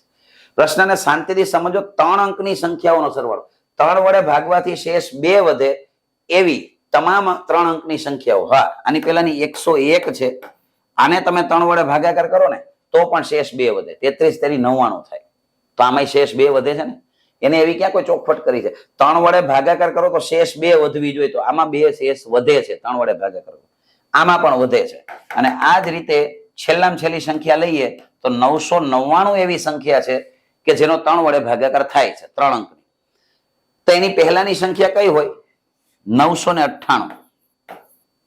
જેનો હું 3 વડે ભાગાકાર કરીશ તો શેષ પૂરેપૂરી 2 વધશે. બરાબર? તો આને આધારે હજી એક જ મિનિટ આપણે વિચારી લઈએ. આની આગળની સંખ્યા જોઈએ તો 3 વડે વિભાજ્ય હોય એવી પેલા સંખ્યા વિચારી લો તો 1002 થાય ને, 1002. અને એ તો જો કે ચાલે નહીં. બરાબર ને? 998 સુધીની સંખ્યા આવશે, કારણ કે 1002 છે અને 3 થી ભાગી શકાય છે, પણ એમાં શેષ 2 વધવી જોઈએ. તો 1000 આવે ને ખરેખર તો, પણ 1001 આવે તો વધી જાય. 3 અંકની જ કહી છે. તો બસ મારે આ બધાનો સરવાળો શોધવાનો છે. એટલે સીધી વાત છે, SN વાળા સૂત્રથી આપણે દાખલો ગણવાનો થાય. બરાબર? n/2 કૌંસમાં 2a + n - 1 * d. આની મદદથી તમે દાખલો કરી શકશો, કારણ કે સમાંતર શ્રેણીનો દાખલો છે. સમાંતર શ્રેણીનો દાખલો છે, બધા પદ વચ્ચે અંતર સરખું છે, તો આમાં આપણે કિંમત મૂકીએ તો આમાં પદ કેટલા છે પેલા એ જાણવું પડે. આની અંદર ટોટલ પદ કેટલા છે એ મારે નિશ્ચિતપણે પેલા ગણતરી કરવી પડે. તો SN = n/2 કૌંસમાં a + 2a + n - 1 * d. તમારે પદની સંખ્યા જાણવા માટે પાછી લાંબી પ્રોસેસ કરવી પડે. એમાં પાછું આ સૂત્ર લેવું પડે, Tn = a + n - 1 * d.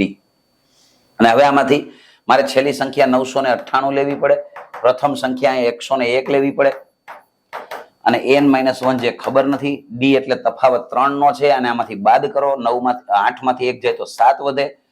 અહીંયા 9 માંથી 0 જાય તો 9 વધે, 9 માંથી 1 જાય તો 8 વધે.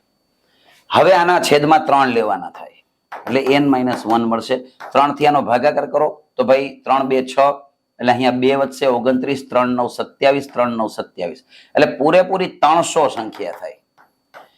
n બરાબર 300 સંખ્યા મને મળી છે, તો બસ એક કિંમત તમે અહીંયા મૂકીને એનો આન્સર લઈ આવી શકો. 300 ના છેદમાં 2 એટલે હું સીધું લખી નાખું છું. અહીંયા આવશે 150. 2a એટલે આના ડબલ 202 થાય. અહીંયા 300 - 1 એટલે 299 થાય. અને d એટલે આનો ડિફરન્સ 3 નો છે. અને હવે આનું સાદુરૂપ આપો. જોજો આમાં ભૂલ થાય એવો દાખલો હતો, કારણ કે આ પહેલી સંખ્યામાં થોડી ગળમથલ થઈ જાય. આ પહેલી સંખ્યામાં ગળમથલ થઈ જાય, કારણ કે અહીંયા 104 થી જો શરૂઆત કરો ને તો તમે ખોટા પડો. એટલે મારે અહીંયા 101 પેલા લેવી પડશે, કારણ કે આ 3 આંકડાની જ સંખ્યા છે, અને એનો 3 વડે હું ભાગાકાર કરું છું તો નિશ્ચિતપણે શેષ 2 જ વધે. 33 તેરી 99 થાય. એટલે અને અહીંયા સાદુરૂપ આપો તો સ્પષ્ટ છે, 300 × 3 એટલે 900 થાય, અને એમાંથી 3 બાદ કરો એટલે 297 થાય, અને અહીંયા 202 છે. અને હવે આ બેનો સરવાળો કરવાનો થાય આપણે, તો SN = 150 કૌંસમાં 499 આવશે અહીંયા. અને હવે આનો ગુણાકાર તો સ્પષ્ટ છે, 0 એમને એમ રહે. 15 * 9 = 135, વધી આવશે 13. 15 * 9 = 135, જેમાં 13 ઉમેરો એટલે 148, વધી આવે 14. 15 × 4 = 60, 60 માં 14 ઉમેરો તો 74,850 આવો કંઈક જવાબ આવે છે. જો કંઈક ગણતરીમાં ભૂલચૂક હોય તો જોઈ લઈએ કે ટોટલ પેલા સંખ્યા આવી 300 સંખ્યા છે, જેમાં 150 આવશે. અહીંયા ડબલ કર્યા એટલે 202, અહીંયા 299, d નો એટલે ડિફરન્સ છે 3 નો. આનો ગુણાકાર, હા અહીંયા આપણી ભૂલ છે, અહીંયા 297 નહીં, અહીંયા આપણે ભૂલથી ખાલી એનો ગુણાકાર કર્યો, પણ આ ખરેખર 300 × 3 કરો તો 900 થાય, અને 900 માંથી 3 બાદ કરવાના એટલે 897 આવે. અહીંયા ભૂલ હતી. અને હવે આનું સાદુરૂપ આપશો એટલે SN = 150 કૌંસમાં આવશે આ બેનો સરવાળો, જે થાય 1099. અને હવે આનો ગુણાકાર કરવાનો છે, તો 0 તો એમનો એમ જ રહેશે. બરાબર છે? 15 થી ગુણાકાર કરો, 15 * 9 = 135, વધી આવશે 13. 15 * 9 = 135 માં 13 ઉમેરો 148, વધી આવશે 14. અને 14 ના 4, વધી આવશે 1. 15 * 1 = 15 ને 1 = 16. 16, 48, 50 આ મારો જવાબ થાય. ઓપ્શન એ છે, એ રાઈટ આન્સર છે. ઓપ્શન એ આપણો રાઈટ આન્સર થશે. જોજો ભૂલ ખવડાવે એવો દાખલો હતો. આમાં ઘણા વિદ્યાર્થીઓ કદાચ નાના મોટી ભૂલ કરી આવ્યા હોય એવું બની શકે. નેક્સ્ટ ક્વેશ્ચન જોઈએ. સિમ્પલ કોડિંગ ડીકોડિંગ નો સવાલ છે. કાંઈ મને ન ખબર પડે તો એમને પ્રેક્ટિકલી જોવો ને તો એમને થઈ જાય એવો દાખલો છે. કારણ કે અહીંયા લખ્યું છે એ બી, પછી સી ને ડી છોડીને ઈ એફ, જી ને એચ છોડીને આઈ જે, કે ને એલ છોડીને એમ એન, ઓ ને પી છોડીને ક્યુ આર, બધામાં બબે અક્ષર છોડેલા છે. આ એ બી, પછી તો કે ભાઈ સી ને ડી છોડીને ઈ એફ લીધું છે, આ સી ને ડી છોડ્યા. અહીંયા ઈ એફ પછી જી ને એચ છોડીને આઈ જે લીધા, પછી કે ને એલ છોડીને એમ એન લીધા, ઓ ને પી છોડીને ક્યુ આર લીધા. તો હવે એસ ને ટી છોડીને યુવી વાળો જવાબ હોય, એમને જ ખબર પડી જાય. કોઈ મગજમારી વગરનો દાખલો હતો, આસાનીથી આવડે. નેક્સ્ટ ક્વેશ્ચન જોઈએ, જેમાં આપણને કઈક શ્રેણી પૂછી છે. આ કઈક થોડોક ટિપિકલ શું કામ કહી શકાય આ સવાલને? કારણ કે વચ્ચે બ્લેન્ક આપી, વચ્ચે જયારે બ્લેન્ક આપીને એટલે તકલીફ વાળું કહેવાય. પણ છતાંય જોઈ લેજો ધ્યાનથી કે 23 ને તમે 2 થી ગુણાકાર કરો 46 થાય ને 3 બાદ કરો એટલે 43 આવે. 43 ને તમે 3 થી ગુણાકાર કરો અને એમાંથી 4 બાદ કરો, 3 3 9 થાય. અહીંયા લખું છું સાઈડમાં, અને અહીંયા 4 3 12 થાય એટલે 129, અને એમાંથી 4 બાદ કરો એટલે 125 આવે. એટલે અહીંયા 125 હોવા જોઈએ. એટલે આ મારો જવાબ છે ખરેખર તો, પણ છતાં આગળ વેરીફાઈ કરી લઈએ. 125 ને જેમ અહીંયા 2 થી ગુણ્યા, 3 થી ગુણ્યા, તો હવે 4 થી ગુણવાના થાય. જેમાં 3 બાદ કર્યા, 4 બાદ કર્યા, તો હવે 5 બાદ કરવાના થાય. તો આ 500 ને 500 માંથી 5 બાદ કરો તો 495 આવે, જે અહીંયા આપેલા છે. મતલબ આપણે સાચા છીએ. અને હજુ આગળ ચેક કરવું હોય તો એ તમે તમારી રીતે ચેક કરજો. આનું સાદુરૂપ આપશો તો આ જવાબ આવી જશે 2469. That's it. આ આપણો જવાબ છે 125. વચ્ચે બ્લેન્ક હોય ને ત્યારે થોડુંક તકલીફ પડવું કહેવાય, તો એ પણ આપણે આસાનીથી જોઈ લીધું. નેક્સ્ટ ક્વેશ્ચન છે તમારી સામે, જેમાં આપણને કંઈક અક્ષર શ્રેણી આપેલી છે. જો તમને ના દેખાતું હોય તો હું અહીંયા થોડું વ્યવસ્થિત લખી દઉં છું, કારણ કે અહીંયા કદાચ થોડુંક ઝાખું દેખાય છે. પ્રશ્ન કંઈક આ રીતે છે કે એ, પછી છે બ્લેન્ક, બી, બી, પછી છે સી, પછી છે બ્લેન્ક, અહીંયા એ, પછી આપ્યું છે બી, પછી બ્લેન્ક છે, ત્યાર પછી છે સી, સી, એ, પછી બ્લેન્ક છે, અને બી, બી, સી અને સી. આમ આ રીતનો કંઈક પ્રશ્ન છે. ટોટલ આ રીતના પ્રશ્નો જયારે આવે ને અક્ષર શ્રેણી, જેને હું તો વિદ્યાર્થીઓને એમ જ કહું, કઈ શ્રેણી કહેવાય? અબા ડબા જબા ટાઈપની શ્રેણી. આ એ ટાઈપની શ્રેણી, અબા ડબા જબા ટાઈપની. ટોટલ 3 ને 3 6 ને 3 9 ને 3 12 ને 3 15 ને 3 18 છે. 9 9 ના 2 પાર્ટ કરો ને તો 3 ને 3 6 ને 3 9 9 ના 2 પાર્ટ થાય. અહીંયા એવું સ્વીકારી લેવાનું કે એક સરખા 2 સ્પેલિંગ આપ્યા હશે. નોટ નેસેસરી કે સમાન જ હોય, પણ એવું પેલા વિચારવાનું. નોટ સાચું જ હોય એવું જરૂરી નથી. શું આ લાગે 9 9 ના 2 સ્પેલિંગ હશે? ઓફકોર્સ નહીં હોય. કારણ કે અહીંયા છેલ્લે સી આપ્યો છે ને અહીંયા બી આપ્યો, તો ચલો હવે કંઈક બીજું વિચારીએ. 9 9 ના 2 તો નથી, એ કન્ફર્મ થઈ ગયું. તો 6 6 ના 3 કરો, તો 6 6 ના 3 સ્પેલિંગ હોવા જોઈએ, આવું અનુમાન કરો. જો લાગે તમને સરખું, ત્રણેયમાં એ આવે છે, બસ તો પતી ગયું ભાઈ, જવાબ આવી ગયો. અહીંયા એ આવશે, એ ડબલ બી સી, અહીંયા છેલ્લે સી આપ્યો તો અહીંયા સી આવશે. છે પેટર્ન અહીંયા છે ને આખા ગામમાં ફોલો થશે. ડબલ એ તો double B, double C, double A, double B, double C. મજા આવી ગઈ. આ જવાબ આવી ગયો. પહેલી ખાલી જગ્યામાં શું આવે છે? એ, બરાબર. પછી શું આવે છે? સી. પછી શું આવે છે? બી. પછી શું આવે છે? એ. આ મારો જવાબ છે. એ સી બી એ. આ રાઈટ આન્સર. ઓપ્શન બી છે એ આપણો રાઈટ આન્સર થશે. તો આસાન સવાલ હતો, આમાં કોઈ મગજમારી નહોતી. નેક્સ્ટ ક્વેશ્ચન તરફ આગળ વધીએ. નવા સવાલમાં કહ્યું છે કે 754 માટે કંઈક સાંકેતિક ભાષામાં આપેલું છે લેક ઇઝ સી. તો આપણે અહીંયા લખી શકીએ લેક ઇઝ સી.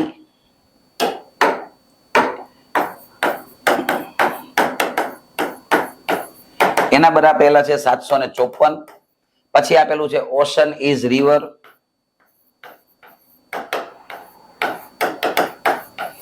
એના બરાબર આપેલા છે 809. અને ત્યાર પછી આપેલું છે ઓશન એન્ડ પોન્ડ. એના બરાબર થાય છે એક જ મિનિટ, ઓકે, ઊંધા ચોથું થઈ ગયું. અહીંયા 809 નથી, અહીંયા 582 છે. ઓકે, બરાબર ને? આ રીતે છે. ઓકે, અને અહીંયા છેલ્લે આપેલા છે 809. તો બસ આ સમાન હોય ઉડાડી દો ભાઈ, બહુ આસાન છે. આ બેમાં ઈ સમાન છે, ઉડાડી દો. તો પેલા બીજામાં 5 સમાન છે, એ નીકળી ગયું. આ બીજા ત્રીજામાં ઓશન સમાન છે, ઉડાડી દો. તો આમાં 8 નીકળ્યું. રિવર બરાબર 2. દાખલો પૂરો, વાર્તા પૂરી, ખેલ ખતમ, પૈસા જ કઈ કાઢી લેવાનું નથી. બરાબર. તો રિવર નો કોડ જે હશે એ 2 હશે, જે આપણો જવાબ હતો. That's it. આસાન સવાલ, કોડિંગ ડીકોડિંગ નો. હવે એક પ્રકારની પઝલ છે આખી. તો હું તમને અહીંયા કોષ્ટક એનું દોરી આપું છું, અહીંયા દોરી દઉં છું, એટલે તમને જવાબો લેવા મને ખ્યાલ આવે. એક અહીંયા કંઈક દોરી નાખીએ. ચલો, કોષ્ટક દોરવામાં ત્યારે ટાઈમ નથી બગાડતો, કારણ કે બહુ આની અંદર પઝલ છે એક ટાઈપની. એટલે ટૂંકમાં આપણે દોરી નાખીએ કે કંઈક આ રીતની કોષ્ટકની અંદર સમજૂતી થાય છે.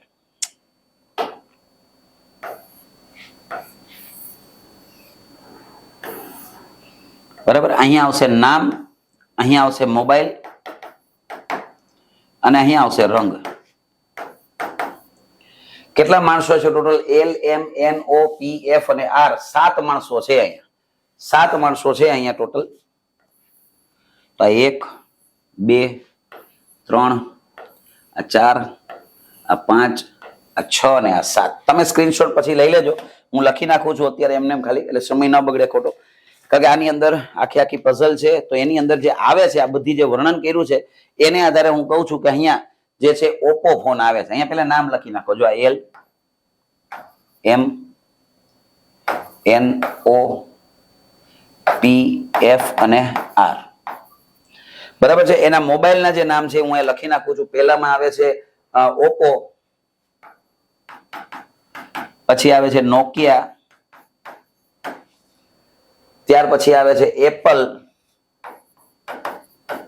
પછી આવે છે સેમસંગ, ત્યાર પછી આવે છે ઇન્ટેક્સ, ત્યાર પછી આવે છે વનપ્લસ અને લાસ્ટમાં આવે છે મોટો. સામે રંગોના નામ લખ્યા છે એ પ્રમાણે જે આમાં વિગત આપી છે એ પ્રમાણે અહીંયા સફેદ રંગ આવે છે.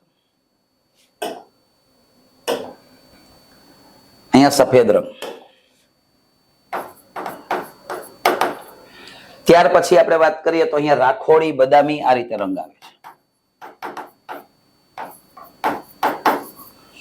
ત્યાર પછી છે કાળો, વાદળી, લાલ અને પીળો. કાળો, વાદળી, લાલ અને પીળો.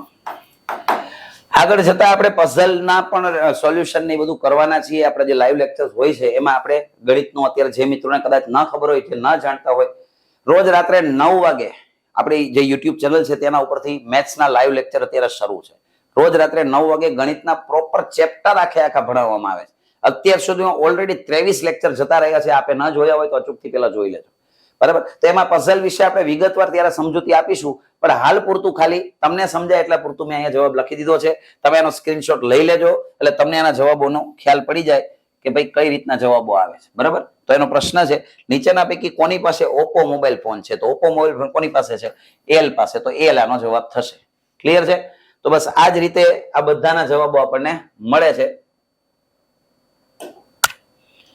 આગળ જઈએ. ઓકે, નીચેના પૈકી કયું જોડકું સાચું છે એવું આપણને પૂછ્યું છે. તો પી અને વનપ્લસ સાચું છે, પી અને વનપ્લસ ખોટું છે. બરાબર. બીજો ઓપ્શન છે જેમાં કયું છે કે ઓ અને મોટો.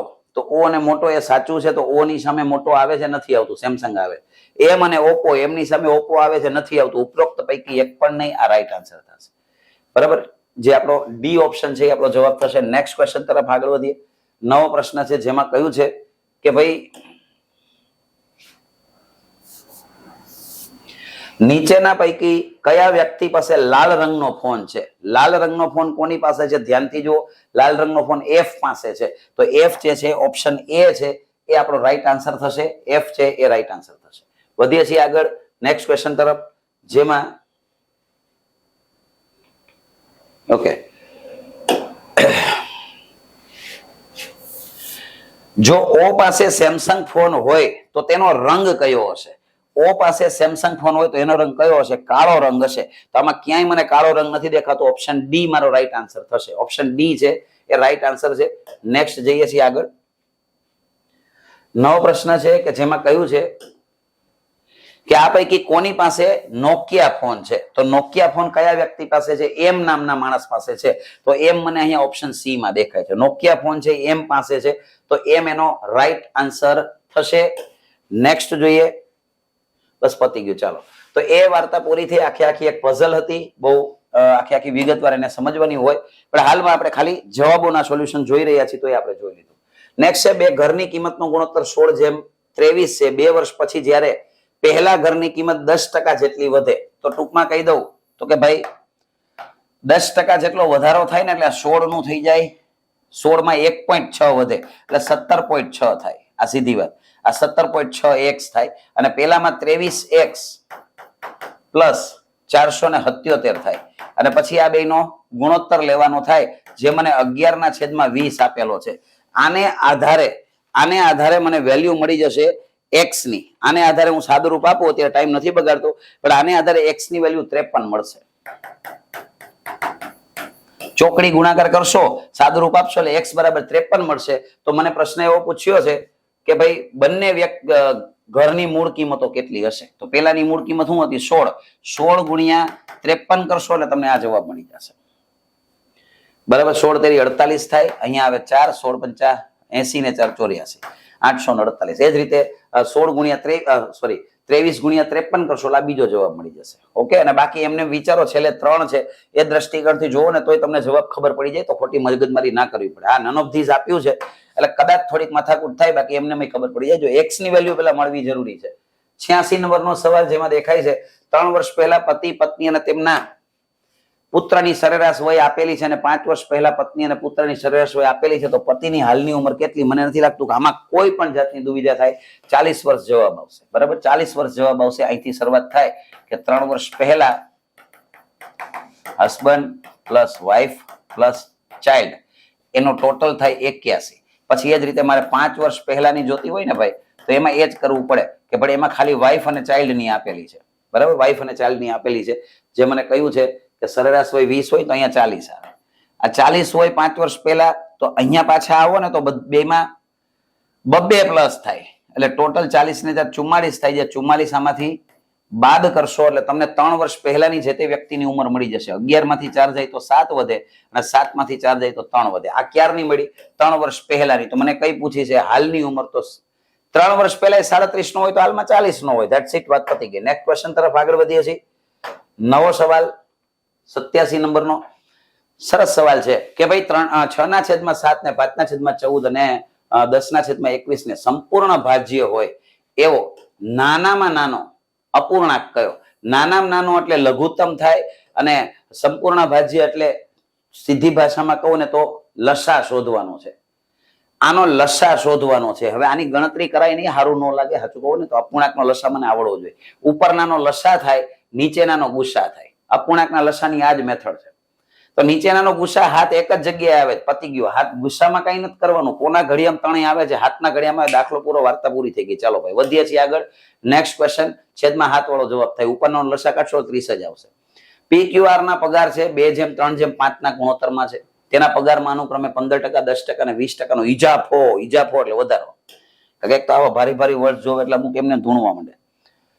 તો એને એમ કીધું ઈજાફો થાય તો હવે પગારમાં નવો ગુણોત્તર કેટલો? હવે આખા ગામને ખબર પડે 2 હોય 2. હું કઈ લાંબી પ્રોસેસ નથી કરવાના મૂળમાં, જરા યાદ રાખજો. તો 15% વધે એટલે 115% થાય. 2 ના 115% એટલે 2 ગુણ્યા 1.15 થાય. આ પેલા વ્યક્તિનું. ત્રીજાની વાત કરું તો એના 10% નો વધારો એટલે એના 110% થાય એટલે 1.1 થાય. અને ત્રીજાની વાત કરું તો 5, એમાં 20% એટલે 120 એટલે 1.2 થાય. આનો અમે સાદું રૂપ આપશો એટલે આ કેટલા થશે? 2.30 એટલે 2.3 થયા. આ થાય 3.3 અને આ થાય ખાલી 6. હવે બધાને 10 થી ગુણો એટલે 23 આવે, આ 33 આવે અને આ 60 આવે. દાખલો પતી ગયો. આ મારો જવાબ છે. અને તો દાખલા જોઈને જ ખબર પડે છે કે ખરેખર પ્રમાણમાં બહુ સરળ દાખલાઓ છે જે આસાનીથી સોલ્વ થઈ જાય છે. 89 નંબરનો સવાલ, 3 વ્યક્તિ PQR એક કાર 520 માં ભાડે લીધી, અનુક્રમે 7 કલાક, 8 કલાક અને 11 કલાક માટે એનો ઉપયોગ કર્યો. તો ભાડા તરીકે Q એ કેટલું ભાડું ચૂકવ્યું હોય? ભાઈ જેને જેટલી કાર ચલાવી એટલું ભાડું ચૂકવવાનું હોય, બીજું શું કરવાનું હોય? ભાઈ Q નામના વ્યક્તિએ 8 કલાક સુધી કાર ચલાવી છે તો 8 કલાકનું ભાડું ચૂકવવાનું, બીજું શું કરવાનું ભાઈ? બરાબર, સીધી જ વાત છે. એટલે આમ પ્રેક્ટિકલી વિચારો તો 8 વડે ભાગી શકાય જવાબ હોય, પણ 8 વડે આને ભાગી શકાય છે, આને ભાગી શકાય. આનો 8 3 24 તો ન થાય, પણ 8 2 16 આને 8 થી ભાગી શકાય. બરાબર, તો અહીંયા તો એ ડાયરેક્ટ તુક્કો નહીં બને, પણ જો ડાયરેક્ટ સરવાળો કરી નાખો ને 15 ને 11 26, ટોટલ 26 કલાક ત્રણેય વ્યક્તિએ કાર ચલાવેલી છે, એ 520 છે. તો 8 એ કેટલા? ખાલી આનું સાદુરૂપ આપી દેશો એટલે તમને તમારો જવાબ આસાનીથી મળી જશે. ઇઝીલી તમને આન્સર મળી જશે. 160 રૂપિયા જવાબ આવશે. આ ડબલ થઈને પાછળ મીંડું આવે તો ડબલ થઈને મીંડું આવે. 160 જવાબ દાખલો પૂરો. બરાબર, વધીએ છીએ 89 માંથી 90 નંબરના સવાલમાં કે P અને Q ની હાલની ઉંમરનો ગુણોત્તર 5:7 છે. એટલે ખરેખર જોઈએ ને તો P ની જે હાલની ઉંમર થાય 5x થાય. અને Q ની હાલની ઉંમર 7x થાય. હવે એને હાલની ઉંમર અને P ની 6 વર્ષ પછીની ઉંમરનો તફાવત કીધો છે. શું કીધું? Q ની હાલની ઉંમર 7x થાય અને આની 6 વર્ષ પછીની ઉંમર એટલે આ થાય. આ બેનો ડિફરન્સ મને આપ્યો છે. કેટલા વર્ષ? તો કે 2 વર્ષ. બસ આનું સાદુરૂપ આપી દો. 7x - 5x - 6 = 2 -6 સામે જાય એટલે પ્લસ થાય. આની બાદ બાકી 2x આવે. 2x = 8 તો x = 4. x = 4 મને મળી ગયા. તો મને શું પૂછ્યું છે ભાઈ? બંનેની હાલની ઉંમરનો સરવાળો. આનો હાલની ઉંમરનો સરવાળો થાય 12x. 12 × 4 એટલે 48 અમારો જવાબ આવે. That's it. દાખલો પતી ગયો. તો આસાન સવાલ, કોઈ મગજમારી નહીં. જોઈએ છે મિત્રો નેક્સ્ટ ક્વેશ્ચન, જેમાં આપણને કંઈક આવી રીતની વાત કહી છે.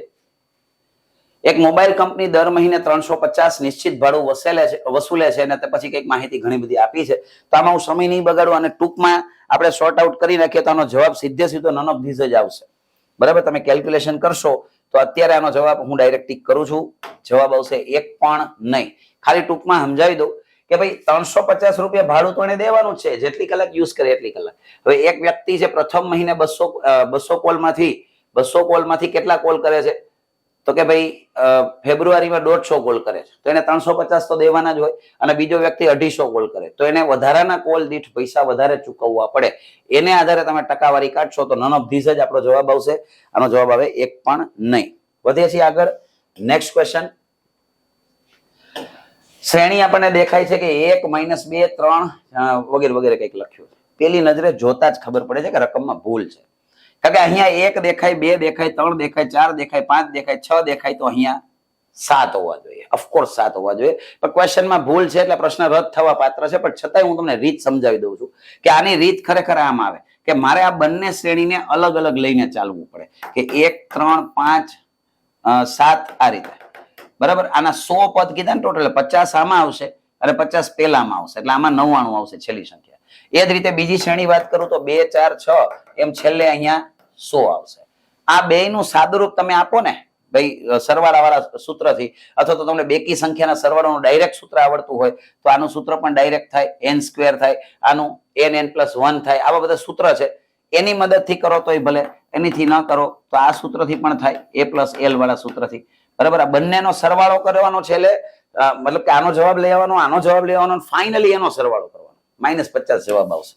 પણ પ્રશ્ન રદ થાય એમ છે કારણ કે રકમમાં ભૂલ છે. એ નિશ્ચિત વાત છે. અહીંયા 7 હોવા જોઈએ તો તમારો પ્રશ્ન સાચો ગણાય. તો વધીએ છીએ આગળ. આ તમને ખાલી એક માહિતી માટે મેં કહી દીધું. એક માલવાહક ટ્રેન ચોક્કસ સમયે નિશ્ચિત ગતિથી એક સ્ટેશન છોડે છે. 6 કલાક પછી એક એક્સપ્રેસ ટ્રેન 6 કલાક પછી નીકળી છે. યાદ રાખજો. માલવાહક ટ્રેનની દિશામાં 90 કિમી પ્રતિ કલાકની અચળ ઝડપે ગતિ શરૂ કરે છે. તો આ ટ્રેન એટલે કે એક્સપ્રેસ ટ્રેન માલવાહક ટ્રેનને 4 કલાકમાં પસાર કરે. તો સીધો હિસાબ છે ભાઈ. એક્સપ્રેસ ટ્રેન 4 કલાક ટોટલ ચાલી છે તો એટલી વારમાં 4 કલાકમાં એને 360 કિલોમીટરનું અંતર કાપ્યું હોય કે નહીં? આ જોઈને ખબર પડે.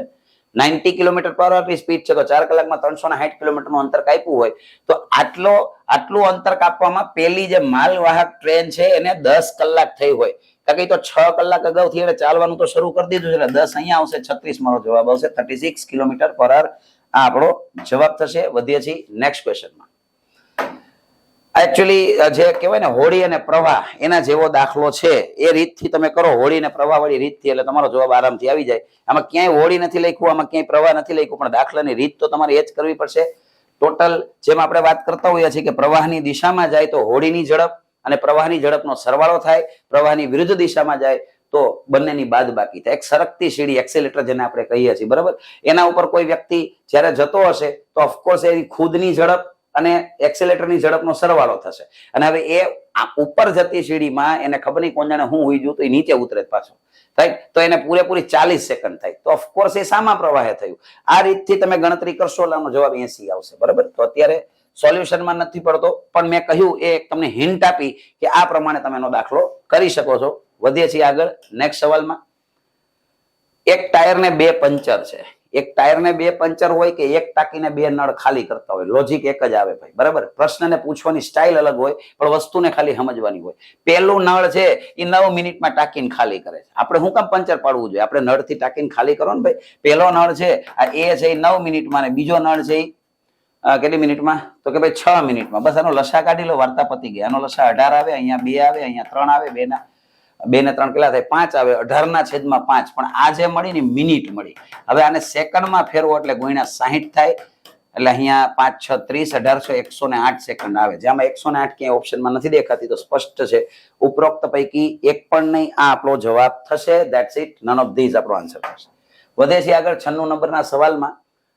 એમાં કયો શબ્દ અલગ પડે છે એવું પૂછ્યું છે. તો જો ભાઈ અહીંયા થોડું ઘણું કદાચ એવું બની શકે કે ભાઈ વિચારોમાં ઘણા નાના મોટા મતભેદ હોઈ શકે, પણ આને જોતા એવું લાગે છે કે તારાપુર, કોટા, કલ્પકમ, પારાદીપ અને નરોરા આ બધાને જોતા એવું લાગે છે આમાંથી અલગ પડતો શબ્દ મારે શોધવો હોય તો બાકીના બધા જ આ 2-4 નામ તો આપણે ખ્યાલ જ હોય. તારાપુર વિશે ખબર હોય, અણુમથક સાથે સંકળાયેલા બધા કન્સેપ્ટ છે, ઉર્જા મથકો જેને કહેવાય ને કે આવેલા છે પ્રોપરલી, તો તારાપુરમાં પણ છે.